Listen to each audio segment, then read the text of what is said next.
Baru-baru ini stasiun penyiaran negara Iran IRIB telah merilis rekaman awal serangan rudal ke Israel. Rekamannya kemudian ramai beredar di media sosial Telegram pada Kamis 3 Oktober 2024. Sebagaimana diketahui bahwa Iran telah melancarkan serangan yang belum pernah terjadi sebelumnya terhadap Israel, menembakkan serangkaian rudal ke negara itu dalam eskalasi terbaru di tengah meningkatnya kekerasan dan ketegangan selama berminggu-minggu di kawasan tersebut. Korps Garda Revolusi Islam atau IRGC Iran mengatakan pada hari Selasa bahwa pihaknya menembakkan rudal ke Israel sebagai tanggapan atas serangan mematikan Israel terhadap orang-orang di Gaza dan Lebanon, serta pembunuhan para pemimpin tinggi IRGC, Hamas, dan Hezbollah. Alarm berbunyi di Israel pada Selasa malam saat rudal jatuh di kota-kota besar. Israel dan sekutu utamanya, Amerika Serikat, mengatakan militer masing-masing bekerja sama untuk menembak jatuh sebagian besar dari hampir 200 proyektil yang ditembakkan oleh Iran. Para ahli telah memperingatkan selama setahun terakhir bahwa Timur Tengah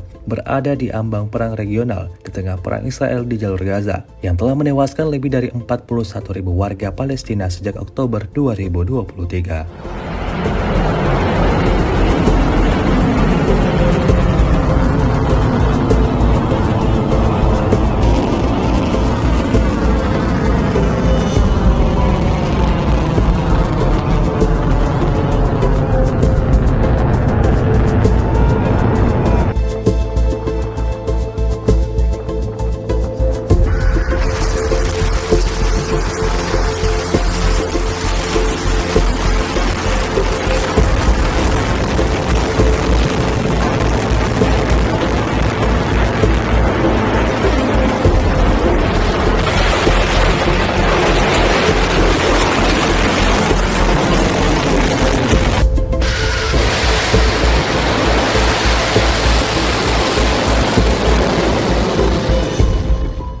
Download Tribun X sekarang, menghadirkan lokal menjadi Indonesia.